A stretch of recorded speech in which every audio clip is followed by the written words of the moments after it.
அதிமுக பொதுச் செயலாளர் எடப்பாடி கே பழனிசாமி தனது பிறந்தநாளை கொண்டாடிய பின்பு முக்கிய நிகழ்ச்சிகளில் பங்கேற்பதற்காக சேலத்தில் இருந்து விமானம் மூலம் சென்னை வந்தடைந்தார்.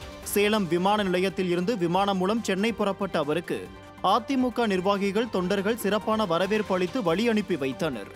மாநிலங்களவை உறுப்பினர் சந்திரசேகரன், சட்டமன்ற உறுப்பினர்கள் மணி மற்றும் ராஜமுத்து, சேலம் நாடாளுமன்ற தொகுதி வேட்பாளர் விக்னேஷ் உள்ளிட்ட அதிமுக நிர்வாகிகள், தொண்டர்கள் என ஏராளமானோர் சேலம் விமான நிலையத்தில் பொதுச் செயலாளருக்கு வரவேற்பு அளித்தனர். வரவேற்பை பெற்றுக்கொண்ட பொதுச் செயலாளர் விமானம் மூலம் சென்னை புறப்பட்டார்.